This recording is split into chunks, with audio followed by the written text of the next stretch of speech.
Thales ആണ് ഭൂമിക്ക് ഗോളാകൃതിയാണെന്ന ആശയം ആദ്യമായി മുന്നോട്ട് വെച്ചത്. അപ്പം ഭൂമിക്ക് ഗോളാകൃതിയാണെന്ന ആശയം ആദ്യമായിട്ട് മുന്നോട്ട് വെച്ചത് ആരാ? ഗ്രീക്ക് തത്വചിന്തകനായ തേൽസ്. അപ്പൊ ഗ്രീക്ക് തത്വചിന്തകനായ തേൽസ് ആണ് ഭൂമിയുടെ ആകൃതി ഗോളാകൃതിയാണെന്ന് ആദ്യമായി മുന്നോട്ട് വെച്ചത്. എന്നാൽ ഈ ഗോളം ജലത്തിൽ പൊങ്ങിക്കിടക്കുന്നു എന്നാണ് അദ്ദേഹം വിശ്വസിച്ചിരുന്നത്. എന്നിട്ട് നമ്മുടെ ഈ ഭൂമി എവിടെയാ? വെള്ളത്തിന്റെ അകത്ത് ഇങ്ങനെ പൊങ്ങിക്കിടക്കുവാണെന്നാണ് അദ്ദേഹം വിശ്വസിച്ചിരുന്നത്. ജസ്റ്റ് ഓർത്തിരിക്കേണ്ട ഇത്രേ ഉള്ളൂ. ആദ്യമായിട്ട് ഭൂമിക്ക് ഗോളാകൃതിയാണെന്ന് കണ്ടെത്തിയത് തേൽസ് ആണ്. ഇനി അടുത്തത് ഗ്രീക്ക് തത്വചിന്തകന്മാരായ പൈതഗോറസും അരിസ്റ്റോട്ടിലുമാണ് ഭൂമിക്ക് ഗോളാകൃതിയാണെന്ന് സ്ഥാപിച്ചത്. അപ്പം പൈതഗോറസും അരിസ്റ്റോട്ടിലുമാണ് ഭൂമിക്ക് ഗോളാകൃതിയാണെന്ന് സ്ഥാപിച്ചത്. അത് ശരിക്കും ഗോളാകൃതിയാണ് എന്ന നിഗമനത്തില് കൃത്യമായിട്ട് എത്തിയത് ആരാണ്? നമ്മുടെ പൈതഗോറസും അരിസ്റ്റോട്ടിലുമാണ്. ആ കാലഘട്ടത്തിൽ ഈ ആശയത്തോട് വളരെയധികം വിയോജിപ്പുകൾ ഉണ്ടായിരുന്നു. പിന്നീട് കോപ്പർനിക്കസ് ഈ ആശയത്തെ ശക്തമായി പിന്താങ്ങി. കാരണം പെട്ടെന്ന് വന്നിട്ട് ഇത് ഗോളാകൃതിയാണെന്ന് പറഞ്ഞാൽ പെട്ടെന്ന് ആരും വിശ്വസിക്കത്തില്ല. കാരണം നമ്മൾ വട്ടത്തിലായിരിക്കുന്ന പറഞ്ഞാൽ നമ്മൾ നിൽക്കുന്നുണ്ട്, എല്ലാം നേരെയാണ്, അങ്ങോട്ട് റോഡുകളും കാര്യങ്ങളും എല്ലാം നേരെ നേരെയാണ് പോകുന്നത്. അപ്പൊ പെട്ടെന്ന് വന്നിട്ട് ഗോളാകൃതിയാണെന്ന് പറഞ്ഞാല് ആരും വിശ്വസിക്കത്തില്ല. അപ്പൊ അതൊരു സ്ഥാപിച്ചെടുത്ത ആരാണ്? നമ്മുടെ അരിസ്റ്റോട്ടിലും പൈതഗോറസുമാണ് ഭൂമിക്ക് ഗോളാകൃതിയാണെന്ന് അവസാനം സ്ഥാപിച്ചെടുത്തത്. പിന്നെ കോപ്പർനിക്കസും അതിനെ ശക്തമായിട്ട് പിന്താങ്ങി. ഭാരതീയ ജ്യോതിശാസ്ത്രജ്ഞനായ ആര്യഭടൻ ഭൂമിക്ക് ഗോളാകൃതിയാണെന്നും സാങ്കല്പിക അച്ചുതണ്ടിൽ അത് സ്വയം കറങ്ങുന്നുവെന്നും ഉറച്ചു വിശ്വസിച്ചിരുന്നു. അപ്പൊ നമ്മുടെ പിന്നീട് വന്ന ആൾക്കാരെല്ലാം ഇത് ഗോളാകൃതിയാണെന്നാണ് പറയുന്നത്. ആര്യഭടനും ഗോളാകൃതിയാണെന്ന് പറയുകയും ചെയ്തു.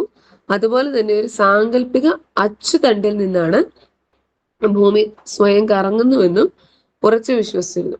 നമ്മുടെ ആദ്യത്തെ തേൽസ് ഒക്കെ പറഞ്ഞു എന്താണ്? ഭൂമി വെള്ളത്തിൽ ഇങ്ങനെ പൊങ്ങിക്കിടക്കുമെന്ന് പറഞ്ഞു. പിന്നെ വന്ന പൈതഗോറസും അരിസ്റ്റോട്ടിലും ഒക്കെ ഭൂമി ഗോളാകൃതിയാണെന്ന് പറഞ്ഞു, സ്ഥാപിച്ചെടുത്തു. പിന്നെ നമ്മുടെ ആര്യഭടൻ വന്നിട്ട് പറഞ്ഞു ഗോളാകൃതി തന്നെയാണ്. പിന്നെ അതിന്റെ ഇടയ്ക്ക് ഒരു സാങ്കല്പികമായിട്ടുള്ള ഒരു അച്ചുതണ്ടുണ്ട്. ആ അച്ചുതണ്ടിൽ നിന്നാണ് ഭൂമി ഇങ്ങനെ കറങ്ങിക്കൊണ്ടിരിക്കുന്നതെന്നും ആര്യഭടൻ പറഞ്ഞു. വർഷങ്ങൾക്ക് ശേഷം മഗലൻ എന്ന നാവികന്റെ ലോകം ചുറ്റിയുള്ള കപ്പൽ യാത്ര ഭൂമി ഉരുണ്ടതാണെന്ന് തെളിയിച്ചു. നമുക്കറിയാം കപ്പൽ യാത്ര നടത്തിയ നമ്മുടെ മഗലൻ, അതൊക്കെ നമ്മൾ ഓൾറെഡി കണ്ടുപോയ കാര്യങ്ങളാണ്. അപ്പൊ മഗലന്റെ കപ്പൽ യാത്രയാണ് ഭൂമി ഉരുണ്ടതാണെന്ന് അവസാനം മനസ്സിലാക്കി തരുന്നത്. സർ ഐസക് ന്യൂട്ടൺ ഭൂമിക്ക് കൃത്യമായ ഗോളത്തിന്റെ ആകൃതി ഇല്ല എന്ന് കണ്ടെത്തി. ധ്രുവപ്രദേശങ്ങൾ അല്പം പരന്നതും മധ്യഭാഗം ചെറുതായി വീർത്തതുമായ ഗോളാകൃതിയാണെന്ന് അദ്ദേഹം സ്ഥാപിച്ചു. ഇവിടെ ഐസക് ന്യൂട്ടൺ വന്നിട്ട് പറഞ്ഞു ഭൂമി ഇങ്ങനെ കൃത്യമായിട്ട് ഒരു ഗോളം പോലെയല്ല ഇരിക്കുന്നത്, ധ്രുവപ്രദേശങ്ങളിൽ അല്പം പരന്നാണ് ഇരിക്കുന്നത്, മധ്യഭാഗം ചെറുതായിട്ട് വീർത്താണ് ഇരിക്കുന്നത്, അങ്ങനെയുള്ള ഒരു ഗോളാകൃതിയാണെന്ന് ഐസക് ന്യൂട്ടനും പറഞ്ഞു. അപ്പൊ ആദ്യമായിട്ട് ഭൂമിക്ക് ഗോളാകൃതി ഉണ്ടെന്ന് പറഞ്ഞത് തേൽസ് ആണ്. പിന്നീട് സ്ഥാപിച്ചെടുത്തത് പൈതഗോറസും അരിസ്റ്റോട്ടിലുമാണ്. അത് കഴിഞ്ഞിട്ട് പിന്നെ ആര്യഭടൻ വന്നിട്ട് ഭൂമിക്ക് ഗോളാകൃതി ഉണ്ടെന്ന് പറഞ്ഞു. അതിനൊരു സാങ്കല്പികമായിട്ടുള്ള ഒരു അച്ചുതണ്ടുണ്ടെന്ന് പറഞ്ഞു.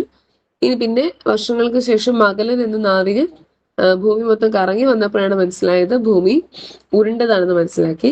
പിന്നെ സർ ഐസക് ന്യൂട്ടൺ വന്നിട്ട് പറഞ്ഞു കൃത്യമായിട്ടുള്ള ഒരു ഗോളാകൃതി അല്ല, ചില സ്ഥലങ്ങളൊക്കെ പരന്നാണ് ഇരിക്കുന്നത്, ചില സ്ഥലങ്ങളൊക്കെ വീർത്താണ് ഇരിക്കുന്നത് എന്ന് പറഞ്ഞു. അങ്ങനെ ഓരോരുത്തരും അവരുടേതായ കാഴ്ചപ്പാടുകൾ വ്യക്തമാക്കി.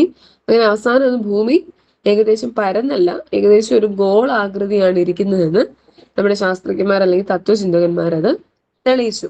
പിന്നെ നോക്കി, ധ്രുവങ്ങൾ അല്പം പരന്നതും മധ്യഭാഗം ചെറുതായി വീർത്തതുമായ ഗോളാകൃതിയാണ് ജിയോയിഡ് എന്ന് വിളിക്കുന്നത്. അതായത് നമ്മുടെ ഐസക് ന്യൂട്ടൺ പറഞ്ഞിരുന്നു കുറച്ചു ഭാഗം പരന്ന് കുറച്ചു ഭാഗം ഇങ്ങനെ വീർത്ത് ഒക്കെ ഇരിക്കുന്ന ഒരു ഗോളാകൃതിയാണ് നമ്മുടെ ഭൂമിക്കുള്ളത്. അതിന് പറയുന്ന പേരാണ് ജിയോയിഡ് എന്ന് വിളിക്കുന്നു. ഈ ജിയോയിഡ് എന്ന പദത്തിനർത്ഥം ഭൂമിയുടെ ആകൃതി എന്നാണ്. അപ്പൊ ജിയോയിഡ് എന്ന പദത്തിന്റെ അർത്ഥം എന്താണ്? ഭൂമിയുടെ ആകൃതി എന്നാണ്. അപ്പൊ നമ്മൾ ഏകദേശം നമ്മുടെ ശാസ്ത്രജ്ഞന്മാരൊക്കെ പറഞ്ഞു ഭൂമി എന്താ, ഒരു ഗോളത്തിന്റെ ആകൃതിയിലാണ് ഭൂമി ഇരിക്കുന്നതെന്ന് അത്യാവശ്യം ഇപ്പൊ കണ്ടുപിടിച്ചു. ഇനി നോക്കിക്കേ എത്ര വലുതാണ് നമ്മുടെ ഭൂമി അല്ലെ. നമുക്കറിയാം ഇത് ബഹിരാകാശത്ത് നോക്കി കഴിയുമ്പോൾ നമ്മുടെ ഭൂമി ഏകദേശം ഈ ഒരു ലുക്കിലാണ് ഇരിക്കുന്നത്. മൊത്തം കൂടുതലും നിറം എന്താണ്? കരഭാഗത്തെക്കാളും കൂടുതലുള്ളത് നമ്മുടെ കടലാണ് അല്ലെ. പിന്നെ ഓരോ കാര്യങ്ങളും ഇടയ്ക്കിടയ്ക്ക് ഇച്ചിരി പച്ചയൊക്കെ അല്ലെങ്കിൽ ബ്രൗൺ ഒക്കെ ആ ഒരു രീതിയിലാണ് നമ്മുടെ ഭൂമി ആകാശത്ത് നോക്കുമ്പോൾ കാണുന്നത്. ഇനി നോക്കിക്കേ, ഇത്രയും ദൂരം നിങ്ങൾ നടന്നു പോകുന്നുവെങ്കിൽ സ്കൂളിൽ എത്തിച്ചേരുവാൻ എത്ര സമയം വേണ്ടി വരും? അതായത് സ്കൂളിലേക്ക് എത്ര ദൂരമുണ്ട്, അല്ലെങ്കിൽ ഇന്ന സ്ഥലത്തും എത്ര ദൂരമുണ്ടെന്നൊക്കെ നമുക്കറിയാം. ഇന്ന സ്ഥലം വരെ 42 കിലോമീറ്റർ അല്ലെങ്കിൽ 80 കിലോമീറ്റർ എന്നൊക്കെ നമ്മളിപ്പം പറയും. ഇവിടെ നോക്കി, കാനഡക്കാരനായ ജീൻ ബലീവോ എന്ന സാഹസിക സഞ്ചാരിക്ക് കാൽനടയായും കപ്പൽ യാത്ര ചെയ്തും ഭൂമിയെ വലം വെക്കാൻ 11 വർഷങ്ങൾ വേണ്ടി വന്നു. നമ്മളിപ്പം ഇപ്പോഴത്തെ കാലത്ത് ചില സ്ഥലങ്ങളിലേക്കൊക്കെ 2 ദിവസം 3 ദിവസം അതിനപ്പുറത്തേക്ക് വലിയ ദൂരം വരുന്നില്ല. പക്ഷെ ഇവിടെ ഭൂമി മൊത്തം കാൽനടയായിട്ടും കപ്പൽ യാത്രയായിട്ടും നമ്മുടെ ജീൻ ബലിവോ എന്ന കാനഡക്കാരനായിട്ടുള്ള സഞ്ചാരി ജീൻ ബലിവോ 11 വർഷം എടുത്തു നമ്മുടെ ഈ ഭൂമി മൊത്തം ഒന്ന് കണ്ടു തീർത്ത് വരാൻ വേണ്ടി. ഇതിൽ നിന്നും ഭൂമി എത്ര വലുതാണെന്ന് ഊഹിക്കാമല്ലോ. നാം വസിക്കുന്ന ഈ ഗോളത്തിന്റെ ചുറ്റളവ് ഏകദേശം 40,000 കിലോമീറ്റർ ആണ്. നമ്മുടെ ഈ ഭൂമിയുടെ ചുറ്റുമുള്ള അളവ്, ചുറ്റളവ് എന്ന് പറയുമ്പോൾ എന്താണത്? 40,000 കിലോമീറ്റർ ആണ്. കാരണം അത്രയും വലുതാണ് നമ്മുടെ ഭൂമി. നമ്മൾ ജസ്റ്റ് വരയ്ക്കുമ്പോൾ കുഞ്ഞിതാണെങ്കിലും ഭൂമി വളരെയധികം വലുതാണ്. ഇനി നോക്കിക്കേ, ഭൂമിയിൽ ഞാൻ എവിടെയാണ്? നമ്മൾ പറയും എന്താ കേരളത്തിലാണ്, ഇല്ലെങ്കിൽ ഇന്ത്യയിലാണ്, കർണാടകയിലാണ്, അങ്ങനെയൊക്കെ പറയുമെങ്കിലും ഭൂമിയിൽ കൃത്യം നമ്മുടെ സ്ഥാനം എവിടെയാണെന്ന് നമുക്കറിയാം. നമ്മൾ എന്തെങ്കിലും ഒരു സാധനം എവിടെയെങ്കിലും വെച്ച് കഴിഞ്ഞാൽ, ഒരു കസേര നമ്മൾ റൂമിന്റെ ഇന്ന സൈഡിൽ ഇട്ട് കഴിഞ്ഞാൽ അതാണ് അതിന്റെ സ്ഥാനം. പിന്നെ നമ്മൾ അങ്ങോട്ടും ഇങ്ങോട്ടും മാറ്റും. അപ്പൊ ഇപ്പൊ നമ്മൾ ഭൂമിയിൽ ഇരിക്കുന്ന സ്ഥാനം അറിയണമെങ്കിൽ നമ്മൾ കൃത്യമായിട്ട് എവിടെയാണ് വെച്ചിരിക്കുന്നത് നമുക്ക് അങ്ങനെ ഈ ഒരു ഗോളാകൃതി ആയതുകൊണ്ട് തന്നെ നമുക്കത് പെട്ടെന്ന് മനസ്സിലാക്കാൻ പറ്റില്ല. പക്ഷെ എന്നാലും ഭൂമിയിൽ എന്താ, ഓരോ വസ്തുവിനും പ്രദേശത്തിനും കൃത്യമായിട്ടുള്ള സ്ഥാനങ്ങളുണ്ട്. ഈ സ്ഥാനം എങ്ങനെയാണ് നിർണ്ണയിക്കുന്നതെന്നാണ് നമ്മൾ നോക്കാൻ പോകുന്നത്. അതിനു മുമ്പ് നോക്കിക്കേ, ഭൂമിയുടെ വലിപ്പം കണ്ടെത്തുവാൻ ആദ്യമായി ശ്രമിച്ചത് ആരെന്നറിയാമോ? നമ്മൾ പറഞ്ഞു ഭൂമിക്ക് ഒരു ഗോളാകൃതി ഉണ്ടെന്ന് ആദ്യമായിട്ട് കണ്ടെത്തിയത് നമ്മുടെ തേൽസ് ആയിരുന്നു. പക്ഷെ ഇങ്ങനെ ഭൂമിക്ക് എന്താ ഏത് വലിപ്പം അല്ലെങ്കിൽ ഏത് ആകൃതിയാണെന്ന് ആദ്യമായിട്ട് കണ്ടെത്താൻ ശ്രമിച്ചത് ആരെന്നാണ് നമ്മൾ ഇത് നോക്കാൻ പോകുന്നത്. BC 3-ാം നൂറ്റാണ്ടിൽ ഗ്രീക്ക് തത്വചിന്തകനായ ഇറാത്തോസ്തനിസ് സൂര്യരശ്മികൾ ഭൂമിയിൽ പതിക്കുന്നതിന്റെ കോണളവിനെ മാത്രം ആശ്രയിച്ചാണ് ഭൂമിയുടെ ചുറ്റളവ് 2,50,000 സ്റ്റേഡിയ എന്ന് കണ്ടെത്തിയത്. സ്റ്റേഡിയ എന്ന് പറഞ്ഞാല് ഗ്രീസിൽ അക്കാലത്ത് ദൂരം അളക്കാൻ ഉപയോഗിച്ചിരുന്ന ഒരു യൂണിറ്റ് ആണ് നമ്മുടെ സ്റ്റേഡിയ എന്ന് പറയുന്നത്. നമ്മൾ യൂണിറ്റുകൾസ് ഒക്കെ പഠിക്കുമല്ലോ, ദൂരത്തിന്റെ സമയത്തിന്റെ ഒക്കെ യൂണിറ്റുകൾ പഠിക്കുമല്ലോ. അപ്പം സ്റ്റേഡിയ എന്ന് പറയുന്ന പണ്ടത്തെ കാലത്ത് ഉപയോഗിച്ചിരുന്ന ഒരു ദൂരം അളക്കാൻ ഉപയോഗിച്ചിരുന്ന ഒരു യൂണിറ്റ് ആണ് 2,50,000 സ്റ്റേഡിയ. അതായത് സൂര്യരശ്മികൾ ഭൂമിയിൽ പതിക്കും. അപ്പൊ അതിന്റെ കോണളവിനെ മാത്രം ആശ്രയിച്ചാണ് ഭൂമിയുടെ ചുറ്റളവ് പോകുന്നതെന്ന് പറഞ്ഞുകൊണ്ടാണ് നമ്മുടെ തത്വചിന്തകനായ ഇറാത്തോസ്തനിസ് ഈ ഭൂമിയുടെ ചുറ്റളവ്, അതായത് അതിന്റെ ഭൂമിയുടെ ചുറ്റളവ് കണ്ടെത്തിയത്. ഭൂമിയുടെ യഥാർത്ഥ ചുറ്റളവിനോട് ഏകദേശം അടുത്ത് നിൽക്കുന്ന ഈ കണക്ക് അദ്ദേഹം കണ്ടെത്തിയത് ഇന്നത്തെ പോലെ സംവിധാനങ്ങൾ ഒന്നുമില്ലാതിരുന്ന കാലഘട്ടത്തിലാണെന്ന് ഓർക്കണം. അപ്പൊ ആദ്യമായിട്ട് ഭൂമിയുടെ വലിപ്പം കണ്ടെത്താൻ ശ്രമിച്ചത് ആരാണ്? ഇറാത്തോസ്തനിസ് ആണ്. മറ്റേതെല്ലാം നിങ്ങൾ ഓർത്തിരിക്കണം, ആദ്യമായിട്ട് ഗോളാകൃതിയാണെന്ന് പറഞ്ഞതാണ് നമ്മുടെ തേൽസ്. അപ്പൊ ആദ്യം ഇറങ്ങി പുറപ്പെട്ടത് ആരാ? ഭൂമിയുടെ ഷേപ്പ് എങ്ങനെയാണ്, അല്ലെങ്കിൽ ഭൂമിയുടെ ആകൃതി എങ്ങനെയാണ്, പരന്നാണോ വട്ടത്തിലാണോ ത്രികോണമാണോ എന്താണെന്ന് അറിയാൻ വേണ്ടി മുന്നിട്ടിറങ്ങിയത് നമ്മുടെ ഇറാത്തോസ്തനിസ് ആണ്. ആ പേര് ഓർത്തിരിക്കും കേട്ടോ.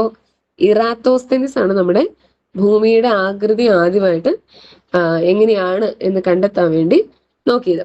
ഇനി നമ്മൾ പറഞ്ഞു ഭൂമിയിലെ നമ്മുടെ സ്ഥാനം എവിടെയാണ്. അതിനുവേണ്ടി ഇവരൊരു കളി കളിക്കാന്നൊക്കെ പറഞ്ഞ് കുറെ കളിയുടെ കാര്യമൊക്കെ പറയുന്നുണ്ട്.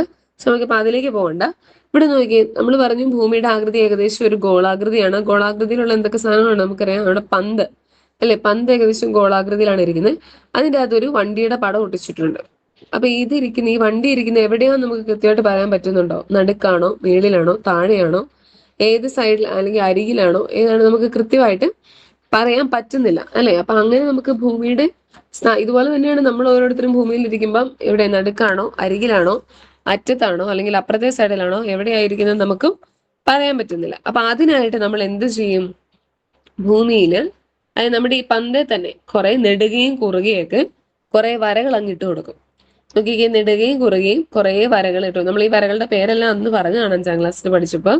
അപ്പൊ ഇങ്ങനെ നമ്മുടെ പന്തേല് നെടുകയും കുറുകയും കുറെ വരകൾ ഇട്ട് കൊടുക്കും. അപ്പൊ ഇവിടെ നിന്ന് തന്നെ ഏകദേശം നമുക്ക് ആ സ്ഥാനം മനസ്സിലാകും. നോക്കിക്കേ, ഈ ഒരു സൈഡിലാണ് വരുന്നത്. അതും ഇങ്ങനെ കുറുകെയുള്ള 1, 2 വരകളുടെ ഇടയിൽ, അല്ലെ 3 വരകളുടെ ഇടയിലായിട്ടും നെടുകെയുള്ള 3 വരകളുടെ ഇടയിലായിട്ടുമാണ് നമ്മുടെ സ്ഥാനം എന്ന് പറയും. അപ്പൊ അങ്ങനെ കൃത്യമായിട്ട് സ്ഥാനം കണ്ടുപിടിക്കുന്നതിന് നമ്മുടെ ഭൂമിയിൽ ഇങ്ങനെ നെടുകയും കുറുകയും കുറെ വരകളുണ്ട്. ഇനി അതിനെ പറ്റിയാണ് നമ്മൾ നോക്കാൻ പോകുന്നത്. നോക്കി, ഭൂമിയിലെ വരകൾ. ഭൂമിയിൽ ഏതൊരു പ്രദേശത്തിന്റെയും സ്ഥാനം ഇത്തരം വരകളുടെ അടിസ്ഥാനത്തിൽ നിർണ്ണയിക്കാൻ പറ്റും. അതെങ്ങനെയാണെന്നാണ് നമ്മൾ നോക്കുന്നത്.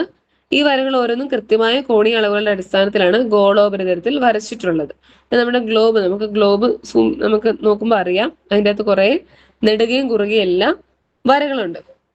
നോക്കിക്കേ, ഇനി ഇതാണ് വളരെ ഇമ്പോർട്ടന്റ് ആയിട്ടുള്ള രണ്ട് കാര്യങ്ങൾ.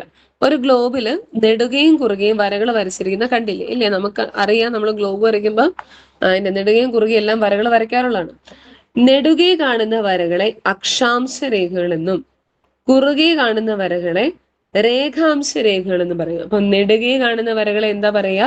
നെടുകെ കാണുന്ന വരകളെ അക്ഷാംശ രേഖകൾ എന്നും കുറുകെ കാണുന്ന വരകളെ രേഖാംശ രേഖകൾ എന്നും വിളിക്കുന്നു. ഗ്ലോബിലും ഭൂപടത്തിലും കാണുന്ന ഈ രേഖകൾ സാങ്കല്പിക രേഖകളാണ്. അപ്പൊ നോക്കിക്കേ, ഇങ്ങനെ കുറുകെ വട്ടം വട്ടം പോയിരിക്കുന്ന നമ്മുടെ അക്ഷാംശ രേഖകളാണ്. ഇത് അക്ഷാംശ രേഖകളാണ്. ഇത് ലാറ്റിറ്റ്യൂഡിനൽ ലൈൻസ്. നമ്മുടെ ലാറ്റിറ്റ്യൂഡിനൽ ലൈൻസ് ആണ് ഈ അക്ഷാംശ രേഖകൾ എന്ന് പറയുന്നത്. രേഖാംശ രേഖകൾ ഇങ്ങനെ കുറുകെ കുറുകെ പോയിരിക്കുന്നതാണ് നമ്മുടെ രേഖാംശ രേഖകൾ അഥവാ ലോഞ്ചിറ്റ്യൂഡിനൽ ലൈൻസ്. അപ്പം നമ്മുടെ ഭൂമിയിൽ പ്രധാനമായിട്ടും ഇതുപോലെ രണ്ട് വരകളാണ് ഉള്ളത്. അതായത് കുറുകെയുണ്ട്, നെടുകയുണ്ട്. നെടുകെ കാണുന്ന വരകൾക്ക് നമ്മൾ അക്ഷാംശ രേഖകൾ എന്നും കുറുകെ കാണുന്ന വരകൾക്ക് നമ്മൾ രേഖാംശ രേഖകൾ എന്നും പറയുന്നു. അപ്പൊ അത് മാറിപ്പോകാതെ പഠിക്കുക. അക്ഷാംശ രേഖകൾ എന്ന് പറഞ്ഞാൽ ഇങ്ങനെ വട്ടം വട്ടം വട്ടം വട്ടം നെടുകെ നെടുകെ പോകുന്നത്. പിന്നെ ഇങ്ങനെ കുറുകെ കുറുകെ പോകുന്നതാണ് നമ്മുടെ രേഖാംശ രേഖകൾ. ഇനി അത് ഓരോന്നും എന്താന്ന് നോക്കാം. അക്ഷാംശ രേഖകൾ എന്ന് പറഞ്ഞാല് ഭൂമിയുടെ കേന്ദ്രത്തിൽ നിന്ന് ഭൗമോപരിതലത്തിൽ ഓരോ ബിന്ദുവിലേക്കുമുള്ള കോണീയ അകലത്തെയാണ് അക്ഷാംശം എന്ന് പറയുന്നത്.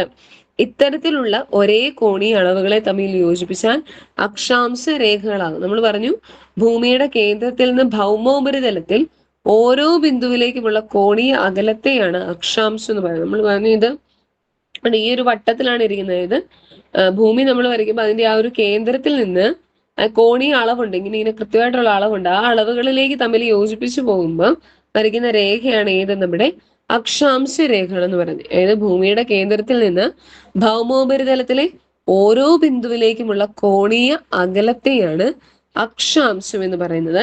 ഈ കോണീയ അളവുകൾ തമ്മിൽ കൂട്ടി യോജിപ്പിച്ചുള്ള രേഖയാകുന്നതാണ് നമ്മുടെ അക്ഷാംശ രേഖകൾ എന്ന് പറയുന്നത്. ഇനി അച്ചുതണ്ട് അല്ലെ, നമ്മൾ പറഞ്ഞ ഒരു സാങ്കല്പിക അച്ചുതണ്ടിൽ നിന്നിട്ടാണ് ഭൂമി കറങ്ങുന്നതെന്ന് നമ്മുടെ ആര്യഭടൻ പറഞ്ഞായിരുന്നു. ഭൂമിക്ക് ഗോളാകൃതിയാണ്, ഒരു സാങ്കല്പിക അച്ചുതണ്ട് ഉണ്ടെന്നൊക്കെ ആര്യഭടൻ പറഞ്ഞു. അപ്പൊ ആ അച്ചുതണ്ട് നമുക്ക് നോക്കാം.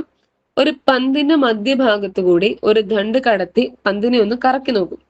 ഈ ദണ്ടാണ് പന്തിനെ സംബന്ധിച്ചിടത്തോളം അതിന്റെ അച്ചുതണ്ട്.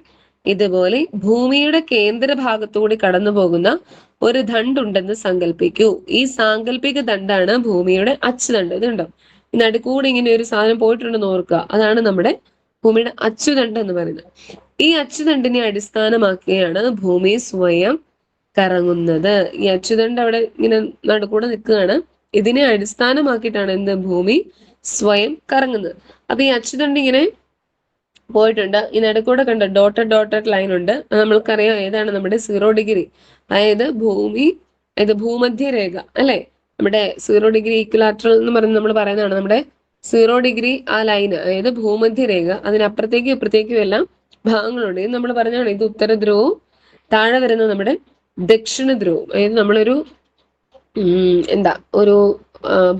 ബോളിനെ രണ്ടായിട്ട് മുറിച്ചു കഴിഞ്ഞാൽ അതിന്റെ താഴത്തെ ഭാഗം ദക്ഷിണ ധ്രുവവും മേളത്തെ ഭാഗം ഉത്തര ധ്രുവവും ആയിരിക്കും. അതിന് നടുക്കൂടെ നമ്മളൊരു കമ്പി തുളച്ചു കയറ്റിയിട്ടുണ്ടെങ്കിൽ അത് നമ്മുടെ സാങ്കല്പിക അച്ചുതണ്ട്, ഭൂമിയുടെ അച്ചുതണ്ട്. അതിനെ അടിസ്ഥാനമാക്കിയാണ് ഭൂമി ഇങ്ങനെ കറങ്ങിക്കൊണ്ടിരിക്കുന്നത്, സ്വയം കറങ്ങുന്നത്.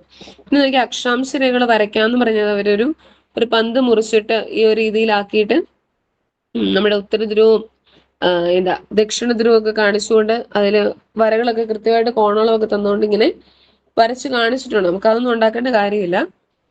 ജസ്റ്റ് അവർ അതിന്റെ ഒരു പടം തന്നിട്ടുണ്ട്, എങ്ങനെയാണ് അത് ഉണ്ടാക്കേണ്ടത് അല്ലെങ്കിൽ എങ്ങനെയാണ് അത് വരയ്ക്കേണ്ടത് എന്നൊക്കെ പറഞ്ഞുകൊണ്ട് നമ്മുടെ പ്രൊട്രാക്ടർ ഒക്കെ ഉപയോഗിച്ചിട്ട് എത്ര ഡിഗ്രി എത്ര വെച്ച് വരയ്ക്കണമെന്നൊക്കെ അവർ പറഞ്ഞിട്ടുണ്ടെന്നേ ഉള്ളൂ. നോക്കിക്കേ, ഒരേ കോണീയ അകലത്തിലുള്ള അക്ഷാംശങ്ങളെ യോജിപ്പിക്കുന്നതിനായി പൊട്ടുകൾ ഉപയോഗിച്ചപ്പോൾ വേണ്ട പൊട്ടുകളുടെ എണ്ണം കുറഞ്ഞു വരുന്നത് ശ്രദ്ധിച്ചല്ലോ. ഗ്ലോബിന്റെ മധ്യഭാഗത്തായി കാണുന്ന അക്ഷാംശ രേഖയാണ് ഏറ്റവും വലുപ്പമേറിയ, നമ്മൾ പറഞ്ഞായിരുന്നു ഗ്ലോബിന്റെ നടുക്കൂടെ പോകുന്ന ഒരു അക്ഷാംശ രേഖയാണ്, അതാണ് ഏറ്റവും വലുത് കേട്ടോ. അത് ഓർത്തിരിക്കണം. ഏറ്റവും വലുപ്പമുള്ള അക്ഷാംശ രേഖ ഏതാണ്? നമ്മുടെ ഭൂമിയുടെ നടുക്കൂടെ പോകുന്ന നമ്മുടെ ഭൂമധ്യ രേഖയാണ്. ഈ അക്ഷാംശ രേഖയാണ് ഭൂമധ്യരേഖ. നമ്മുടെ ഭൂമിയുടെ നടുക്കൂടെ പോകുന്ന ആ ഒരു അക്ഷാംശ രേഖയാണ് ഏത്? ഭൂമധ്യരേഖ. അപ്പം ഏറ്റവും വലിയ അക്ഷാംശ രേഖ ഏത് തന്നെയാണ്? നമ്മുടെ ഭൂമധ്യരേഖയാണ്. ഈ രേഖയുടെ കോണീയ അളവ് എന്താണ്? 0 ഡിഗ്രിയാണ്. ഈ രേഖയ്ക്ക് 90 ഡിഗ്രി വടക്കും 90 ഡിഗ്രി തെക്കുമായി കാണുന്ന അക്ഷാംശങ്ങൾ വൃത്തങ്ങളാണോ? ഏകദേശം ആ ഒരു വൃത്തം, കറക്റ്റ് വൃത്തം നമുക്ക് പറയത്തില്ല, ഏകദേശം ഈ ഒരു സമാന്തരമായിട്ട് പോകുന്ന ആ ഒരു രീതിയിലാണ് അത് പോകുന്നത്. ഈ യഥാക്രമം ഉത്തര ധ്രുവമെന്നും ദക്ഷിണ ധ്രുവമെന്നും അറിയപ്പെടുന്നു. അതായത് നമ്മൾ പറഞ്ഞു ഭൂമിയുടെ മുകൾ ഭാഗത്തേക്ക് പോകുന്ന ഉത്തര ധ്രുവവും താഴ്ഭാഗത്തേക്ക് വരുന്നത് ദക്ഷിണ ധ്രുവമാണ് നമ്മൾ പറഞ്ഞു. ഇവ ഭൂമധ്യരേഖയ്ക്ക് സമാന്തരമായി വരച്ചിട്ടുള്ള വൃത്തങ്ങളായാണ് കാണുന്നത്. അപ്പോൾ അത് വൃത്തങ്ങളായിട്ട് തന്നെയാണ് കാണപ്പെടുന്നത്. അതായത് നമ്മുടെ ഭൂമിയുടെ ഇവിടെ ജസ്റ്റ് വായിക്കാം. നമുക്ക് ഭൂമി അതിന്റെ നടുകൂടെ പോകുന്നതാണ് നമ്മുടെ ഭൂമധ്യരേഖ. ഇതിന് മേളിലേക്കും സാധാരണ ഒരു വൃത്തങ്ങളുണ്ട്, അക്ഷാംശ രേഖകളുണ്ട്, രേഖാംശ അല്ല അക്ഷാംശ രേഖകളുണ്ട്. അതിൽ ഏകദേശം വൃത്തങ്ങളായിട്ടാണ് പോകുന്നത്. ഈ മുകളിലേക്കുള്ളതാണെങ്കിൽ അത് ഉത്തര ധ്രുവവും താഴേക്കുള്ളതാണെങ്കിൽ അത് ദക്ഷിണ ധ്രുവമായിട്ടാണ് പോകുന്നത്. നടുക്കൂടെയുള്ള ഈ പോകുന്ന അക്ഷാംശ രേഖയാണ് ഇത് ഏറ്റവും വലുപ്പമേറിയത്, നമ്മുടെ ഭൂമധ്യരേഖ എന്ന് പറയുന്നത്. നോക്കി, ഈ ഒരു പിക്ചർ വളരെ ഇമ്പോർട്ടന്റ് ആണ്. നമുക്ക് പരീക്ഷയ്ക്ക് സാധാരണ ഈ പിക്ചർ വെച്ചിട്ടാണ് ചോദിക്കുക. പിക്ചർ തന്നിട്ടല്ല, ഈ പിക്ചറിനകത്തെ കാര്യങ്ങളാണ് ചോദിക്കാറ്. അപ്പൊ ഇത് വളരെ ഇമ്പോർട്ടന്റ് ആണ്, ഇത് പഠിക്കണം. നോക്കിക്കേ, നമ്മുടെ ഭൂമധ്യരേഖ കണ്ടോ, 0 ഡിഗ്രിയാണ് നമ്മുടെ ഭൂമധ്യരേഖ. ഈ നടുക്കൂടെ പോയിട്ടുണ്ട്. പിന്നെ പ്രധാനമായിട്ടും അപ്പുറത്തും ഇപ്പുറത്തും 1, 2, ഇങ്ങോട്ട് 2 ഇവിടെയും 2 തന്നിട്ടുണ്ട്. ആ രേഖകൾ ഏതൊക്കെയാണെന്ന് പഠിക്കണം. അതായത് നമുക്കിപ്പോ ഉത്തരാർദ്ധഗോളത്തിലേക്ക് എടുത്താല് ഭൂമധ്യരേഖയ്ക്ക് മുകളിലേക്കുള്ളതാണ്. അതിൽ ഉത്തരാർദ്ധഗോളത്തിലെ 23 അര ഡിഗ്രി വടക്കെന്ന് പറയുന്ന ഉത്തരായന രേഖയാണ്. അതായത് 23½ 23 1/2 ഡിഗ്രി വടക്കെന്ന് പറയുന്നത് ഉത്തരായന രേഖയാണ്. പിന്നെ 62.5 ഡിഗ്രി വടക്കെന്ന് പറയുന്നത് നമ്മുടെ ആർട്ടിക് വൃത്തമാണ്. അപ്പം ആർട്ടിക് വൃത്തം എവിടെയാണ്? നമ്മുടെ ഉത്തര ധ്രുവത്തിൽ കാണുന്നതാണ് ആർട്ടിക് വൃത്തവും ദക്ഷിണ ധ്രുവത്തിൽ കാണുന്നത് അന്റാർട്ടിക് വൃത്തവുമാണ്. അപ്പൊ അത് ഓർത്തിരിക്കുക. നമ്മുടെ ഉത്തര ധ്രുവത്തിലുള്ള പ്രധാന അക്ഷാംശ രേഖകളാണ് ഒന്ന് ഉത്തരായന രേഖ, അത് 23.5 ഡിഗ്രി വടക്ക്. പിന്നെ ആർട്ടിക് വൃത്തം എന്ന് പറയുന്നത് അത് 66 ഡിഗ്രി വടക്കും. ഇനി ദക്ഷിണ ധ്രുവത്തിലാണെങ്കിൽ 23.5 ഡിഗ്രി തെക്ക് നമ്മുടെ ദക്ഷിണായന രേഖ. ഇനി 62.5 ഡിഗ്രി തെക്കാണെങ്കിൽ നമ്മുടെ അന്റാർട്ടിക് വൃത്തവും. അപ്പൊ അതങ്ങോട്ടും ഇങ്ങോട്ട് മാറിപ്പോകാതിരിക്കുക. ദക്ഷിണ ധ്രുവത്തിലാണെങ്കിൽ 23.5 ഡിഗ്രി തെക്ക് ദക്ഷിണായന രേഖയുണ്ട്. അതുപോലെ തന്നെ ഏറ്റവും താഴെ എന്ന രീതി പറയുന്നത് നമ്മുടെ അന്റാർട്ടിക് വൃത്തമാണ്. 66.5 ഡിഗ്രി തെക്കായിട്ട് സ്ഥിതി ചെയ്യുന്ന നമ്മുടെ അന്റാർട്ടിക് വൃത്തവുമാണ് ഈ ഒരു ഭൂമിയുടെ ആ ഒരു പ്രധാനപ്പെട്ട അക്ഷാംശ രേഖകളിൽ പറയുന്നത്. ഈ 5 അക്ഷാംശ രേഖകളും പഠിക്കണം, അതിന്റെ പേരുകൾ. നടുക്കൂടെ പോകുന്ന 0 ഡിഗ്രി നമ്മുടെ ഭൂമധ്യരേഖ. പിന്നെ ഉത്തരാർദ്ധഗോളത്തിലേക്ക് നോക്കുമ്പോൾ അതിലെ 23 ഡിഗ്രി വടക്ക് ഉത്തരായന രേഖയും 66.5 ഡിഗ്രി വടക്ക് ആർട്ടിക് വൃത്തവുമാണ്. ദക്ഷിണാർദ്ധഗോളത്തിലേക്ക് വരുമ്പോൾ 23 ഡിഗ്രി തെക്ക് ദക്ഷിണായന രേഖയും 66 ഡിഗ്രി തെക്ക് അന്റാർട്ടിക് വൃത്തവുമാണ്. അപ്പൊ ഈ ഒരു പിക്ചർ നിങ്ങളുടെ മനസ്സിൽ എപ്പോഴും ഉണ്ടായിരിക്കണം. അതിന് ആ ഡിവിഷൻ ചെയ്തു പോകുന്ന അക്ഷാംശ രേഖകളുടെ അളവുകൾ, അതിന് പറയുന്ന പേരുകൾ, അത് നിങ്ങൾ പഠിക്കണം കേട്ടോ, അത് മറന്നു പോകരുത്. ഇനി ഇവിടെ കുറച്ച് ക്വസ്റ്റ്യൻസ് വന്നിട്ടുണ്ട്. ഭൂമിയെ 2 അർദ്ധഗോളങ്ങളായി വിഭജിക്കുന്ന അക്ഷാംശ രേഖ ഏതാണ്? ഭൂമിയെ 2 അർദ്ധഗോളങ്ങളായിട്ട് വിഭജിക്കുന്ന അക്ഷാംശ രേഖ ഏതാണ്? നമ്മുടെ ഭൂമധ്യരേഖ അല്ലെ. നമ്മളത് ഓൾറെഡി ഇപ്പൊ കണ്ടു. ഭൂമധ്യരേഖയാണ് നമ്മുടെ ഈ ഒരു പന്തിനെ 2ആയിട്ട് മുറിക്കാന്നൊക്കെ പറഞ്ഞാൽ ആ ഒരു രീതിയിൽ പോകുന്ന നമ്മുടെ ഭൂമധ്യരേഖയാണ് ദക്ഷിണാർദ്ധഗോളവും ഉത്തരാർദ്ധഗോളവും എന്നും പറഞ്ഞ് 2 രീതിയിൽ ഈ ഭൂമിയിലെ അർദ്ധഗോളങ്ങളെ വിഭജിക്കുന്ന ഭൂമധ്യരേഖയാണ്. ഇനി ഭൂമധ്യരേഖയുടെ വടക്ക് സ്ഥിതി ചെയ്യുന്ന അർദ്ധഗോളം ഏതാണ്? ഭൂമധ്യരേഖയുടെ വടക്ക് സ്ഥിതി ചെയ്യുന്ന അർദ്ധഗോളം ഏതാണ്? നമുക്കറിയാം ഭൂമധ്യരേഖയുടെ വടക്ക് സ്ഥിതി ചെയ്യുന്ന അർദ്ധഗോളം നമ്മുടെ ഉത്തരാർദ്ധഗോളമാണ്. അപ്പൊ നമ്മുടെ ഇന്ത്യ ഇരിക്കുന്ന എവിടെയാണ്? പച്ച കളറിൽ തരം കാണിച്ചിട്ടുണ്ട്. നമ്മുടെ ഇന്ത്യ ഇരിക്കുന്ന ഉത്തരാർദ്ധഗോളത്തിലാണ് കേട്ടോ. ദക്ഷിണാർദ്ധഗോളത്തിലല്ല. നമ്മുടെ ഇന്ത്യയുടെ സ്ഥാനം ഏകദേശം വരുന്നത് ഉത്തരാർദ്ധഗോളത്തിലാണ്. ഇത് നോക്കി, വടക്ക് ഭാഗത്ത് സ്ഥിതി ചെയ്യുന്ന ഭൂമധ്യരേഖയുടെ വടക്ക് ഭാഗത്ത് സ്ഥിതി ചെയ്യുന്ന അർദ്ധഗോളം ഏതാണ്? ഉത്തരാർദ്ധഗോളമാണ് വടക്ക് ഭാഗത്ത് സ്ഥിതി ചെയ്യുന്നത്. ഇനി നമ്മുടെ ഭൂമധ്യരേഖയുടെ തെക്ക് ഭാഗത്ത് സ്ഥിതി ചെയ്യുന്ന അർദ്ധഗോളം ഏതാണ്? അത് നമ്മുടെ ദക്ഷിണ ധ്രുവമാണ്. തെക്ക് ഭാഗത്ത് സ്ഥിതി ചെയ്യുന്ന അർദ്ധഗോളം ഏതാണ്? ദക്ഷിണ ധ്രുവം അല്ലെ? ദക്ഷിണാർദ്ധഗോളമാണ് നമ്മുടെ ഭൂമധ്യരേഖയുടെ തെക്ക് സ്ഥിതി ചെയ്യുന്ന അർദ്ധഗോളം എന്ന് പറയുന്നത്. ഇനി ഏറ്റവും വലിയ അക്ഷാംശ വൃത്തം ഏതാണെന്ന് നമ്മൾ പറഞ്ഞു. ഏറ്റവും വലിയ അക്ഷാംശ വൃത്തം നമ്മുടെ ഭൂമധ്യരേഖയാണ്. ഏറ്റവും വലിയ അക്ഷാംശ വൃത്തം ഏതാണ്? നമ്മുടെ ഭൂമധ്യരേഖയാണ് ഏറ്റവും വലിയ അക്ഷാംശ വൃത്തം എന്ന് പറയുന്നത്. അപ്പൊ നിങ്ങൾ തന്നെ ഇതിന്റെ ആൻസേഴ്സ് നോക്കുക. ഭൂമിയെ 2 അർദ്ധഗോളമായി വിഭജിക്കുന്ന അക്ഷാംശരേഖയും ഏറ്റവും വലിയ അക്ഷാംശരേഖ ഏതാണ്? ഭൂമധ്യരേഖയാണ്. ഇനി ഭൂമധ്യരേഖയുടെ വടക്ക് സ്ഥിതി ചെയ്യുന്ന അർദ്ധഗോളം ഏതാണ്? ഉത്തരാർദ്ധഗോളമാണ്. ഇനി ഭൂമധ്യരേഖയുടെ തെക്ക് ഭാഗത്ത് സ്ഥിതി ചെയ്യുന്ന അർദ്ധഗോളം ഏതാണ്? അത് നമ്മുടെ ദക്ഷിണാർദ്ധഗോളമാണ്. അപ്പൊ അത് കിട്ടിയില്ലേ? അത് പഠിക്കണം കേട്ടോ. ഈ ഒരു പിക്ചർ പഠിക്കണം. അത് നമുക്ക് ഒരിക്കലും ചോദിക്കത്തില്ല. പക്ഷെ ഈ ഒരു പിക്ചർ നിങ്ങളുടെ മൈൻഡിൽ എപ്പോഴും ഉണ്ടായിരിക്കണം. ആ സ്ഥാനങ്ങളും അല്ലെങ്കിൽ ആ അക്ഷാംശരേഖകളുടെ ഡിഗ്രികളൊക്കെ നമുക്ക് പലതവണ ചോദിച്ചിട്ടുള്ളതാണ്. അപ്പൊ അത് ഉറപ്പായിട്ടും പഠിക്കുക. ഇനി നോക്കിക്കേ, നമ്മൾ പറഞ്ഞു എന്താണ് അക്ഷാംശരേഖകൾ? നമ്മുടെ നെടുകെയുള്ള വരകൾ, അതായത് ഭൂമിയുടെ കേന്ദ്രത്തിൽ നിന്ന് ഭൗമോപരിതലത്തിൽ ഓരോ ബിന്ദുവിലേക്കുമുള്ള കോണീയ അകലത്തെയാണ് നമ്മൾ അക്ഷാംശം എന്ന് പറയുന്നത്. ആ കോണീയ അളവുകൾ തമ്മിൽ യോജിപ്പിക്കുന്ന രേഖകളാണ് അക്ഷാംശ രേഖകൾ എന്ന് പറഞ്ഞു. ഇനിയുള്ളതാണ് നമ്മുടെ രേഖാംശ രേഖകൾ. അതായത് ഗ്ലോബില് ഇരു ധ്രുവങ്ങളെയും തമ്മിൽ ബന്ധിപ്പിച്ച് വരയ്ക്കുന്ന രേഖകൾ ശ്രദ്ധിക്കൂ. ഇതാണ് രേഖാംശ രേഖകൾ. ഇരു ധ്രുവങ്ങളെയും, അതായത് ഇവിടെ ഉത്തരാർദ്ധഗോളം ഉണ്ട്, ഉത്തരധ്രുവവും ഉണ്ട്, താഴെ എന്താണ് ദക്ഷിണ ധ്രുവവും ഉണ്ട്. ഇതിനെ തമ്മിൽ കണക്ട് ചെയ്യുന്ന രീതിയിൽ ഇങ്ങനെ വരയ്ക്കുന്നതാണ് നമ്മുടെ രേഖാംശ രേഖകൾ എന്ന് പറയുന്നത്. അതുകൊണ്ട് രേഖാംശ രേഖകൾ വരച്ചിരിക്കുന്ന ആ ഒരു പിക്ചറാണ് തന്നിരിക്കുന്നത്. നമ്മുടെ ഭൂമിയിലെ രേഖാംശ രേഖകളുടെ ആ ഒരു മോഡൽ ഇവിടെ തന്നിട്ടുണ്ട്. അത് ആ ഒരു പന്തെടുത്തിട്ട് അതിന് ദക്ഷിണ ധ്രുവവും ഉത്തര ധ്രുവവും ഒക്കെ വരച്ച് കൃത്യമായിട്ടുള്ള രീതിയിൽ അടയാളപ്പെടുത്താനൊക്കെ ഇവിടെ പറഞ്ഞിരിക്കുന്നത്. ഇതിൽ ഓർത്തിരിക്കേണ്ട എത്രേ ഉള്ളൂ, 0 ഡിഗ്രി രേഖാംശം മാനക രേഖാംശം എന്ന പേരിൽ അറിയപ്പെടുന്നു. അപ്പൊ ഇതിലെ 0 ഡിഗ്രി രേഖാംശം മാനക രേഖാംശം എന്ന് പറയും. നമ്മൾ പറഞ്ഞു ഭൂമധ്യരേഖ നമ്മുടെ 0 ഡിഗ്രി, അതായത് ഇതിലായിരുന്നു ഈ നടുക്കൂടെ പോകുന്ന നമ്മുടെ ഭൂമധ്യരേഖ അല്ലെ, 0 ഡിഗ്രി നമ്മൾ പറഞ്ഞു. അതുപോലെ തന്നെ ഈ നമ്മുടെ രേഖാംശ രേഖയിൽ ഈ നടുക്കൂടെ പോകുന്ന രേഖാംശ രേഖ, അതാണ് നമ്മുടെ മാനക രേഖാംശം. അതും നമ്മുടെ 0 ഡിഗ്രിയാണ്. അത് നമ്മുടെ മാനക രേഖാംശം എന്ന് പറയുന്നത്. അപ്പൊ 0 ഡിഗ്രി രേഖാംശം അറിയപ്പെടുന്ന എന്താണ്? മാനക രേഖാംശം എന്ന പേരിലാണ് 0 ഡിഗ്രി രേഖാംശം അറിയപ്പെടുന്നത്. 0 ഡിഗ്രി രേഖാംശം മാനക രേഖാംശം എന്നാണ് അറിയപ്പെടുന്നത്. നോക്കിക്കേ, ഓക്കെ. മാനക രേഖാംശത്തിന് ഇരുവശവും കിഴക്കും പടിഞ്ഞാറുമുള്ള കോണീയ അകലമാണ് രേഖാംശം.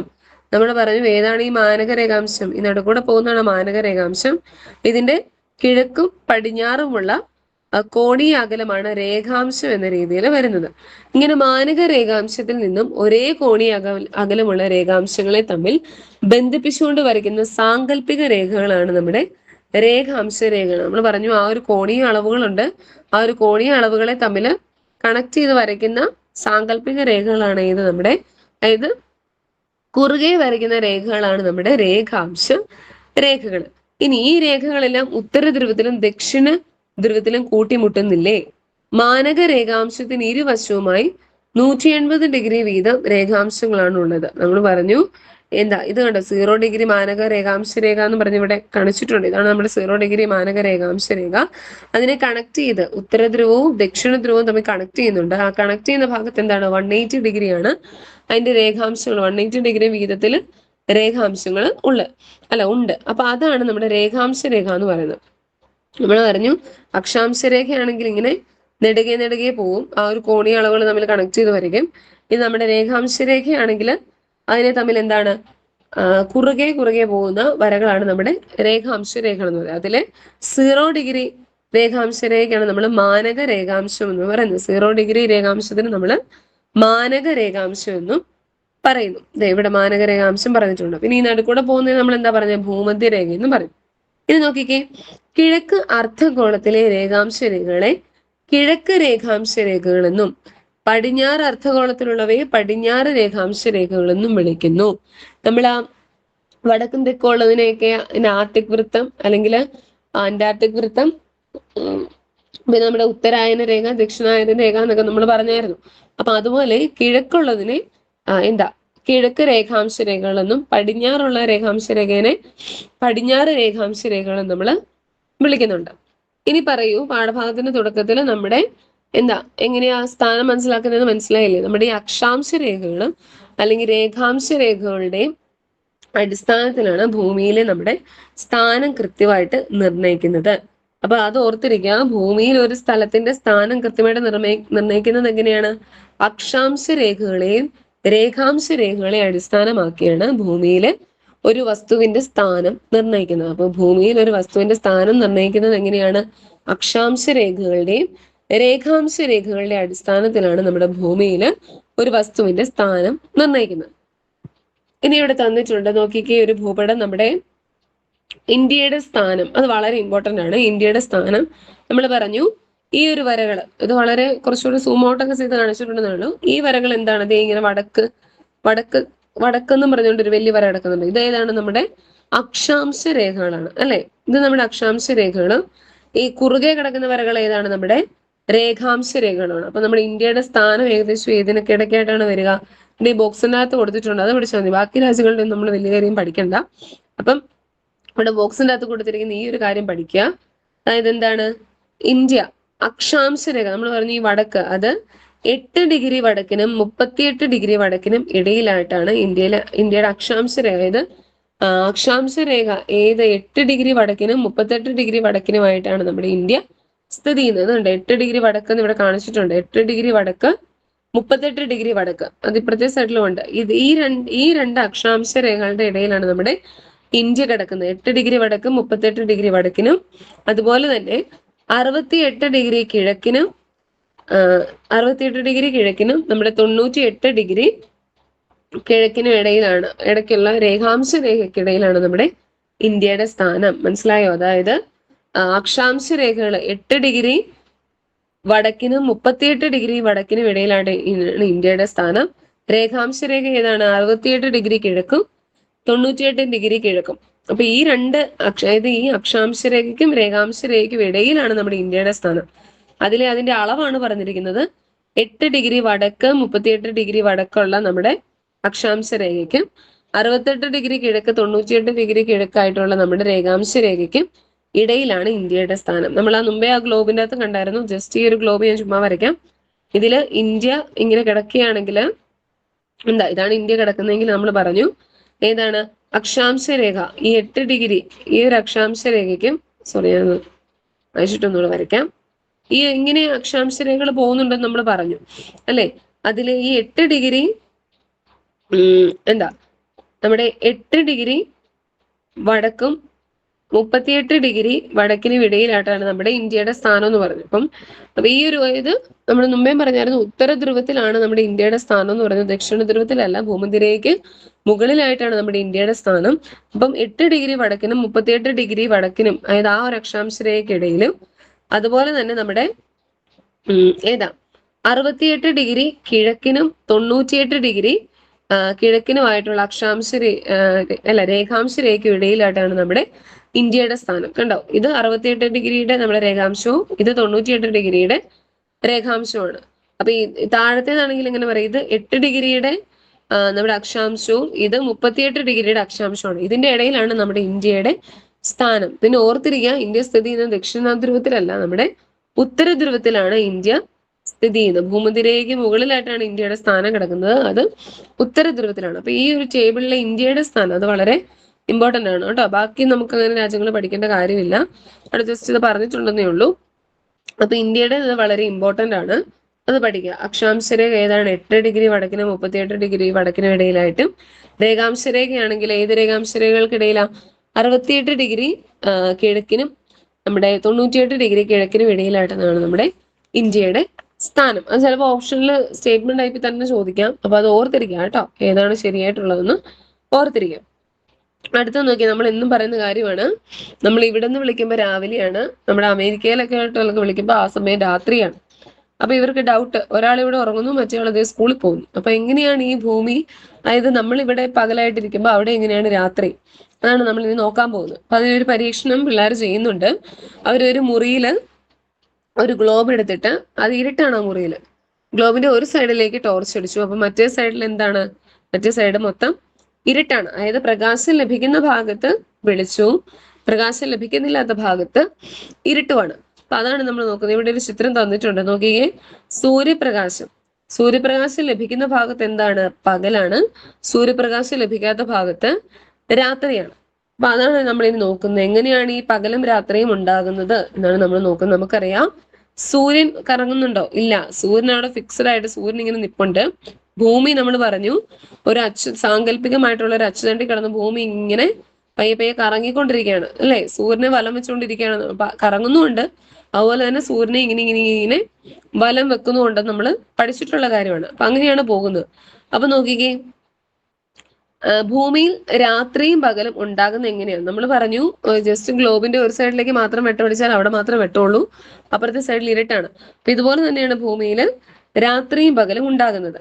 ഭൂമിയുടെ പ്രകാശ സ്രോതസ് ഏതാണ്? നമ്മുടെ സൂര്യനാണ് ഭൂമിയുടെ പ്രകാശ സ്രോതസ്. ഭൂമിക്ക് ഗോളാകൃതിയാണെന്നും ഭൂമി അതിന്റെ അച്ചുതണ്ടിൽ സ്വയം കറങ്ങുന്നുവെന്നും നിങ്ങൾ പഠിച്ചുവല്ലോ, അല്ലെ? ഭൂമി സ്വയം കറങ്ങുന്നതിനെ ഭ്രമണം എന്ന് പറയുന്നു. അതായത് ഭൂമി സ്വയം കറങ്ങുന്നത്, അതായത് ഭൂമി അച്ചുതണ്ടുണ്ട്, ആ അച്ചുതണ്ടിൽ നിന്നിട്ട് ഭൂമി ഇങ്ങനെ സ്വയം കറങ്ങിക്കൊണ്ടിരിക്കുന്നതിനെയാണ് നമ്മൾ എന്ത് പറയുന്നത്? ഭ്രമണം എന്ന് പറയുന്നത്. അതായത് അവന് ആരുടെ ആവശ്യമൊന്നുമില്ല, അവൻ ആ ഒരു അച്ചുതണ്ടുണ്ട്, അവൻ അച്ചുതണ്ടി കിടന്ന് ഇങ്ങനെ കറങ്ങുന്നതിനെയാണ് നമ്മൾ എന്ത് പറയാ? ഭ്രമണം എന്ന് പറയുന്നത്, റൊട്ടേഷൻ എന്ന് പറയും.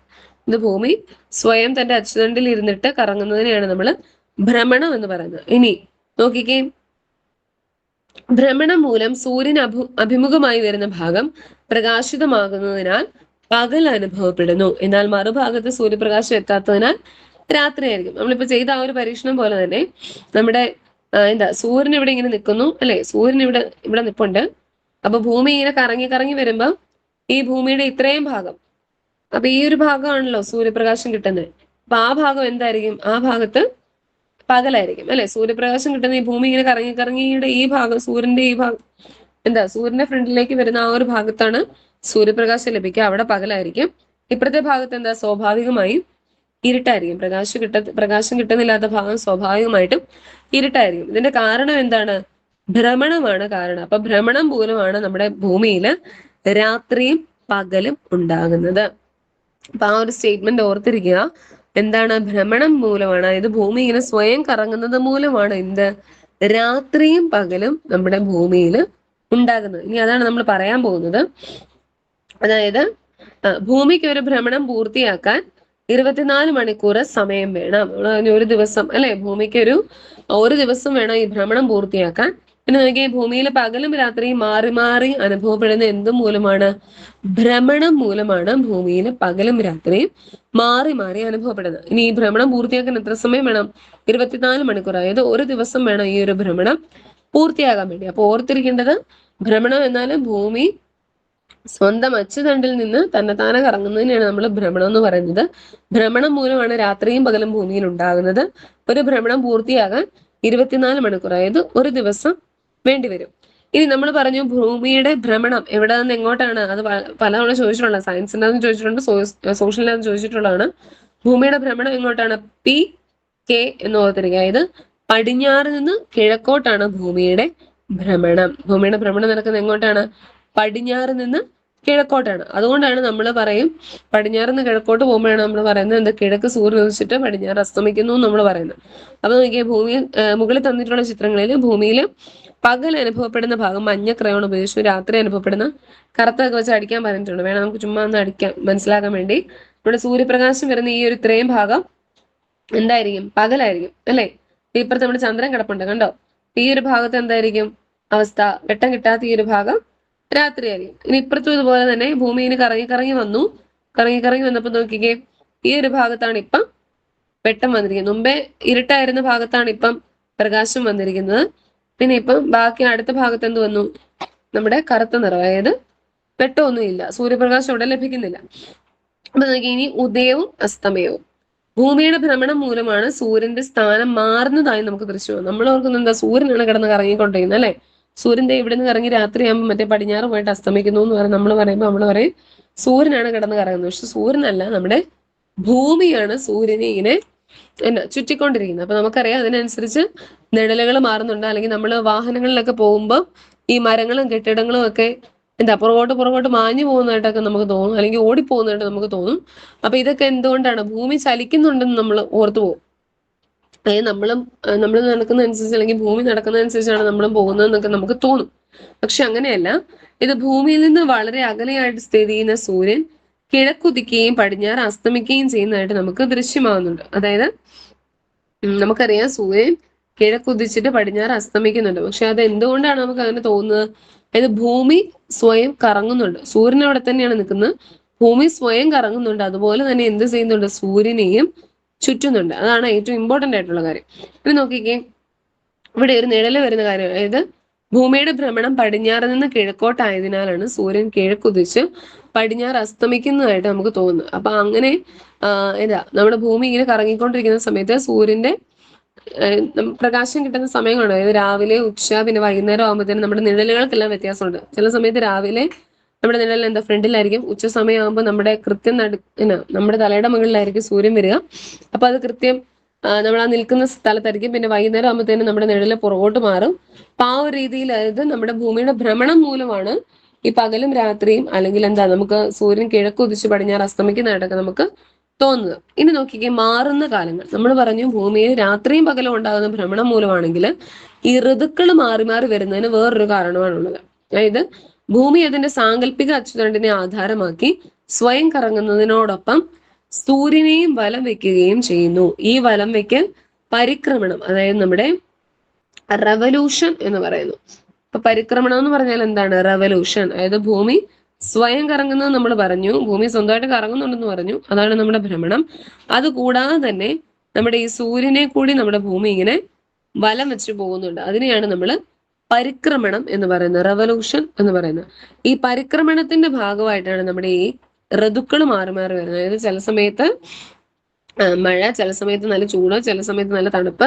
അങ്ങനെ ഈ ഋതുക്കൾ മാറി മാറി വരുന്നതിന്റെ കാരണം എന്താണ്? പരിക്രമണമാണ്. അപ്പൊ ഭൂമി രാത്രിയും പകലും ഉണ്ടാകുന്നതിന്റെ കാരണം ഭ്രമണമാണെങ്കിൽ, ഋതുക്കൾ മാറി മാറി വരുന്നത് എന്തിന്റെ കാരണം കൊണ്ടാണ്? പരിക്രമണം കൊണ്ടാണ്. അപ്പൊ ആ ഒരു പോയിന്റ് കൂടെ ഓർത്തിരിക്കണേ. ഭൂമിയിൽ രാവും പകലും ഉണ്ടാകുന്നത് ഭ്രമണം മൂലവും നമ്മുടെ ഋതുക്കൾ മാറി മാറി വരുന്നത് പരിക്രമണം മൂലമാണ്. ഇത് നോക്കിയേ, ഒരു വർഷത്തിനുള്ളിൽ തന്നെ എന്തൊക്കെ മാറ്റങ്ങളാണ് നമുക്ക് ചുറ്റിലും അനുഭവപ്പെടുന്നത്. സ്കൂൾ വർഷാരംഭത്തോടെ മഴക്കാലമായി, പിന്നെ ഇടയ്ക്കിടയ്ക്ക് പെയ്യുന്ന മഴ 5-6 മാസം നീണ്ടു നിൽക്കുന്നു. പിന്നെ മെല്ലെ തണുപ്പ് കയറി വരുന്നു. അത് കഴിയുമ്പോൾ ചൂട്, മരങ്ങളിൽ ചിലത് ഇലപൊഴിക്കുന്നു, പുഷ്പിക്കുന്നു, കായ്ക്കുന്നു. ഇവിടെ പടങ്ങൾ കൃത്യമായിട്ട് കൊടുത്തിട്ടുണ്ട് കേട്ടോ. പിന്നെ വരൾച്ചയായി, പിന്നെ വീണ്ടും മഴയായി, പിന്നെ തണുപ്പായി, പിന്നെ ഇലകൾ പൊഴിയുന്നു. അങ്ങനെ അങ്ങനെ ഓരോ കാര്യങ്ങൾ മാറി മാറി വരുന്നതിന്റെ കാരണം എന്താണ്? പരിക്രമണമാണ് അതിന്റെ കാരണം. അതായത് ഭൂമി സ്വയം കറങ്ങുന്നതിനോടൊപ്പം നമ്മുടെ സൂര്യനെയും കൂടെ ചുറ്റുന്നതിനാണ് നമ്മൾ പരിക്രമണം അഥവാ റവല്യൂഷൻ എന്ന് പറയുന്നത്. അപ്പൊ നോക്കി, ഭൂമിയുടെ പരിക്രമമാണ് ഇത്തരത്തിൽ വിവിധ കാര്യങ്ങൾ അനുഭവപ്പെടുന്നതിന് കാരണം. നമ്മൾ പറഞ്ഞു ഭൂമിയിൽ രാവും പകലും ഉണ്ടാകുന്ന ഭ്രമണം മൂലവും ഈ ഭൂമിയിൽ പലതരത്തിലുള്ള ഋതുക്കൾ മാറി മാറി വരുന്നതിന്റെ കാരണം നമ്മുടെ പരിക്രമണമാണ്. അപ്പൊ അത് രണ്ടും ഓർത്തിരിക്കണം കേട്ടോ. ഋതുക്കള്, കാലങ്ങൾ മാറി മാറി വരുന്ന പരിക്രമണം മൂലവും ഡേ ആൻഡ് ലൈറ്റ്, അതായത് പകലും രാത്രിയും വരുന്ന ഭ്രമണം മൂലവുമാണ്. ഇത് നോക്കി, നമ്മൾ സൗരയൂഥത്തിലെ ഗ്രഹങ്ങളൊക്കെ പഠിച്ചതാണ്. അത് തന്നെ ഒന്നൊരു ക്ലാസ് ഒക്കെ എടുത്താണ്. 8 ഗ്രഹങ്ങളൊക്കെ ഉണ്ടെന്ന് പറഞ്ഞു. നമ്മൾ അകലക്രമവും എല്ലാം കണ്ടതാണ്. അപ്പൊ ഏറ്റവും വലിയ നക്ഷത്രം, അല്ലെങ്കിൽ ഏറ്റവും വലുത് എന്താണ്? നമ്മുടെ സൂര്യൻ തന്നെയാണ് ഏറ്റവും വലുത്. പിന്നെ അതിന് താഴെയാണ് പിന്നെ വ്യാഴമാണ് അതിലെ ഗ്രഹങ്ങളിൽ ഏറ്റവും വലുതെന്നൊക്കെ നമ്മൾ പറഞ്ഞു. ഭൂമിക്ക് 3-ാം സ്ഥാനം എന്നുള്ള രീതിയിൽ നമ്മൾ പറഞ്ഞായിരുന്നു. അപ്പൊ നോക്കിയേ, ഒരു പരിക്രമണം പൂർത്തിയാക്കുവാൻ ഭൂമിക്ക് എത്ര ദിവസം വേണം? 365 കാല ദിവസങ്ങൾ വേണം. ഇതാണ് ഒരു വർഷം എന്നറിയപ്പെടുന്നത്. ഭ്രമണം പൂർത്തിയാക്കാൻ എത്ര ദിവസം മതി? 24 മണിക്കൂർ മതി. അതായത് ഒരു ദിവസം മതി ഭ്രമണം പൂർത്തിയാക്കാൻ. പക്ഷെ പരിക്രമണം പൂർത്തിയാക്കാൻ 365 കാല ദിവസങ്ങൾ വേണ്ടി വരുന്നു. ഇത് കണ്ടോ, അവരവരുടെ ആ ഒരു നമ്മുടെ കൃത്യമായിട്ട് ഭൂമിയും ഓരോ ഗ്രഹങ്ങളും സൂര്യനെ വലം വെക്കുന്ന ആ ഒരു നമ്മുടെ സോളാർ സിസ്റ്റം നമ്മൾ പറഞ്ഞായിരുന്നു, സൗരയൂഥം പറഞ്ഞു. അപ്പൊ അതിലെ ഓരോ ഗ്രഹങ്ങളും സൂര്യനിൽ നിന്ന് ഇത്ര ഇത്ര അകലം പാലിച്ചുകൊണ്ടാണ് ഇരിക്കുന്നത്. അപ്പൊ ആ ഒരു രീതിയിൽ അവർ കറങ്ങുന്നുണ്ട്. അപ്പൊ ആ കറങ്ങുന്നതിനെയാണ് നമ്മൾ എന്ത് പറഞ്ഞത്? സൂര്യനെയും കൂടെ വലം വെക്കുന്നതിന് നമ്മൾ എന്ത് പറഞ്ഞത്? പരിക്രമണം എന്ന് പറഞ്ഞു. ഭൂമി സ്വയം കറങ്ങുന്നുണ്ട്, അതുകൂടെ കൂട്ടി അതിന്റെ കൂടെ നമ്മുടെ സൂര്യനെയും കൂടി വലം വെക്കുന്നുണ്ട്, പരിക്രമണം എന്ന് പറഞ്ഞു. അപ്പൊ ഭ്രമണം ഭൂമി സ്വയം അച്ചുതണ്ടിൽ കറങ്ങുന്നതും ആ ഒരു കാരണം കൊണ്ടാണ് രാത്രിയും പകലും ഉണ്ടാകുന്നത്. ഇനി പരിക്രമണമാണെങ്കിൽ ഭൂമി സ്വയം കറങ്ങുന്നതിനോടൊപ്പം സൂര്യനെയും കൂടെ വലം വെക്കുന്നുണ്ട്. അതുകൊണ്ടാണ് ഋതുക്കൾ മാറി മാറി വരുന്നത്. 365 കാല് ദിവസം എടുക്കും നമ്മുടെ ഭൂമിയുടെ പരിക്രമണം പൂർത്തിയാകാൻ വേണ്ടി. ഇനി ഇവിടെ നോക്കിയേ, ഹോ എന്തൊരു വേഗം! ഒരു വിമാനത്തിന്റെ വേഗത എത്രയെന്നറിയാമോ? മണിക്കൂറിൽ ഏകദേശം 560 കിലോമീറ്റർ ആണ്. എന്നാൽ മണിക്കൂറിൽ ശരാശരി 96,000 കിലോമീറ്റർ വേഗതയിലാണ് ഭൂമിയുടെ പരിക്രമണം. അപ്പൊ നമ്മളിവിടെ വളരെ കൂളായിട്ടാണ് ഇരിക്കുന്നത്. പക്ഷെ ഭൂമി എന്തേലും സ്പീഡിലാണ് ഈ കറങ്ങിക്കൊണ്ടിരിക്കുന്നത് നോക്കി. എന്തൊരു അത്ഭുതമാണ് നമ്മുടെ ഈ ഭൂമി, അല്ലെങ്കിൽ ഭൂമിയുടെ ഭ്രമണം പരിക്രമണം എന്നൊക്കെ പറഞ്ഞാൽ അല്ലെ. വിമാനത്തിനാണെങ്കിൽ പോലും 560 കിലോമീറ്റർ സ്പീഡുള്ളൂ. പക്ഷെ നമ്മുടെ പരിക്രമണം പൂർത്തിയാക്കുന്നതിന് 96,000 സ്പീഡിലാണ് നമ്മുടെ ഭൂമി പരിക്രമണം പൂർത്തിയാക്കുന്നത്. ഇനി നോക്കിയാൽ അധിവർഷം എന്താണ്? Leap year. നമ്മൾ പറയും 4 വർഷം കൂടുമ്പോൾ February 29 ഉണ്ടാകും. അതാണ് നമ്മുടെ അധിവർഷം എന്ന് പറയും. പിന്നെ മാത്സിന്റെ അകത്തൊക്കെ ആണെങ്കിൽ എന്താ ഈ വർഷം അധിവർഷം ആണോ എന്നറിയാൻ നമ്മൾ എന്താ ചെയ്യുക? 2020 അധിവർഷം ആണോ എന്നറിയാൻ അതിനെ ആ 4 കൊണ്ട് തന്നെ നമ്മൾ ഡിവൈഡ് ചെയ്ത് നോക്കുമ്പോൾ 0 ആണ്. അത് ഹരിച്ചു പോകുന്നുണ്ടെങ്കിൽ അത് ലീപ്പ് ഇയർ ആണ്, അല്ലെങ്കിൽ അത് അധിവർഷം അല്ല എന്ന രീതിയിൽ നമ്മൾ പഠിക്കാറുള്ളതാണ്. അപ്പൊ എന്താണ് അധിവർഷം? ഒരു പരിക്രമണം പൂർത്തിയാക്കാൻ ഭൂമിക്ക് 365 കാല് ദിവസങ്ങൾ വേണ്ടിവരും. എന്നാൽ ഒരു വർഷത്തിന് 365 ദിവസങ്ങളാണ് ഉള്ളത്. ബാക്കിയുള്ള കാല ദിവസം 4 വർഷങ്ങൾ കൂടുമ്പോൾ ഒരു പൂർണ്ണ ദിവസമായി പരിഗണിക്കുന്നു. അതായത് നമുക്കറിയാം 4 കാല് ചേരുമ്പോഴാണ് എന്ത് ഒന്നായിട്ട് മാറുന്നത് അല്ലെ. അപ്പം ഈ ബാക്കിയുള്ള കാല ദിവസം 4 വർഷങ്ങൾ കൂടുമ്പോൾ ഒരു പൂർണ്ണ ദിവസമായി പരിഗണിക്കുന്നു. അങ്ങനെ ഓരോ 4ാമത്തെ വർഷത്തിലും 366 ദിവസങ്ങൾ ഉണ്ടാകും. ഇതാണ് ആദ്യവർഷം. അപ്പൊ 366 ദിവസങ്ങൾ ഉള്ളതിനെയാണ് നമ്മൾ ആദ്യവർഷം എന്ന് പറയുന്നത്. അന്ന് February 29 ഉണ്ടാകും. അതുപോലെ തന്നെ 366 ദിവസം, അതിന് നമ്മൾ ആദ്യവർഷം എന്ന് പറയുന്നു. ബാക്കിയെല്ലാം നമുക്ക് 365 കാല് എന്നാണ് പറയുന്നത്. അങ്ങനെ 4 വർഷം കൂടി പിന്നീട് അതിവർഷമാകും. 4 വർഷങ്ങൾ ചേരുമ്പോഴാണ് അതിവർഷമാകുന്നത്. നമ്മൾ പറഞ്ഞ കാല് ദിവസങ്ങൾ കൂടി ഒന്നായിട്ട് മാറുന്നത്, ഒരു ദിവസമായിട്ട് മാറുന്നത്. അപ്പൊ അതാണ് നമ്മുടെ അതിവർഷം എന്ന് പറയുന്നത്. അപ്പൊ ഞാൻ സൂര്യനെ ചുറ്റുന്ന് നിർത്തിയാൽ ഇവിടെ എന്ത് സംഭവിക്കുമെന്ന് ചിന്തിച്ചിട്ടുണ്ടോ? പിന്നെ അതുകൊണ്ടാണല്ലേ February 29 ജനിച്ച എനിക്ക് 4 വർഷം കൂടുമ്പോൾ മാത്രം ജന്മദിനം ആഘോഷിക്കാൻ പറ്റുന്നതെന്നൊക്കെ ഇവിടെ പറഞ്ഞിട്ടുണ്ട്. അപ്പം ഈ ഒരു ചാപ്റ്ററിനകത്ത് ഇത്രയും കാര്യങ്ങളേ ഉള്ളൂ കേട്ടോ. അത് വളരെ ഇമ്പോർട്ടന്റ് ആണ്. ചെറിയ ചാപ്റ്ററാണ്, വളരെ ഇമ്പോർട്ടന്റ് ആയിട്ടുള്ള കാര്യങ്ങളാണ്. നമ്മുടെ അക്ഷാംശ രേഖകളും രേഖാംശ രേഖകളും എന്താണ് ഓർത്തിരിക്കുക. അതുപോലെ തന്നെ നമ്മുടെ ഇന്ത്യയുടെ സ്ഥാനം, ആ ഒരു കോളം ഞാൻ പറഞ്ഞായിരുന്നല്ലോ, ഇന്ത്യയുടെ സ്ഥാനം. അക്ഷാംശ രേഖ ഏതാ? 8 ഡിഗ്രി വടക്കും 38 ഡിഗ്രി വടക്കും. രേഖാംശ രേഖയാണെങ്കിൽ 68 ഡിഗ്രി കിഴക്കും 98 ഡിഗ്രി കിഴക്കും. അത് ഓർത്തിരിക്കണം. അത് പലതവണ ക്വസ്റ്റ്യൻ ചോദിച്ചിട്ടുള്ളതാണ്. പിന്നെ ഈ ചാപ്റ്ററിന് കൂടുതലായിട്ടും സ്റ്റേറ്റ്മെന്റ് ടൈപ്പിലുള്ള ക്വസ്റ്റ്യൻസ് ചോദിക്കാറുള്ളൂ. അപ്പൊ അത് ഓർത്തിരിക്കുക കേട്ടോ. പിന്നെ എന്താണ് അക്ഷാംശ രേഖ, എന്താണ് രേഖാംശ രേഖ, പിന്നെ ഈ ഒരു പിക്ചർ അത് മനസ്സിൽ എപ്പോഴും ഉണ്ടായിരിക്കണം. പിന്നെ ഏറ്റവും വലിയ അക്ഷാംശ രേഖ ഏതാണ്? നമ്മുടെ ഭൂമധ്യരേഖയാണ്. ഇനി 0 ഡിഗ്രി രേഖാംശത്തെ നമ്മൾ എന്ത് പറയും? മാനക രേഖാംശ രേഖ എന്നും പറയും. അപ്പൊ ഇത്രയും കാര്യങ്ങളാണ് ഈ ഒരു യൂണിറ്റിനകത്ത്, ഭൂമി കഥയും കാര്യം എന്ന് പറയുന്ന ഈ ഒരു യൂണിറ്റിന്റെ അകത്ത് നമുക്ക് പഠിക്കാനുള്ളത്. ഓക്കെ, അങ്ങനെയാണെങ്കിൽ നിങ്ങൾക്ക് എന്തെങ്കിലും ഡൗട്ട് ചോദിക്കാനുണ്ടോ? ഇല്ലെങ്കിൽ നമുക്ക് ഇന്നത്തെ ക്ലാസ് നിർത്താം. ഈ ഒരു യൂണിറ്റിനകത്ത് ഇത്രയും കാര്യങ്ങളേ ഉണ്ടോ. അത് നല്ല രീതിയിൽ വായിക്കുക, നോട്ട് എഴുതി പോവാ കേട്ടോ. ഇപ്പൊ ഞാൻ ഒന്നുകൂടെ ഇത് ഗ്രൂപ്പിലേക്ക് ഇട്ട് തരാം, ഈ ഒരു PDF. അങ്ങനെയാണെങ്കിൽ നിങ്ങൾക്ക് ഡൗട്ട് ഒന്നും ഇല്ലെങ്കിൽ നമുക്ക് ഇന്നത്തെ ക്ലാസ് നിർത്താം. ബാക്കി നമുക്ക് അടുത്ത ക്ലാസ്സിൽ പറഞ്ഞു പോവാം. എല്ലാവരും നന്നായിട്ട് പഠിക്കാം കേട്ടോ. ഓക്കെ, അങ്ങനെയാണെങ്കിൽ താങ്ക് യു.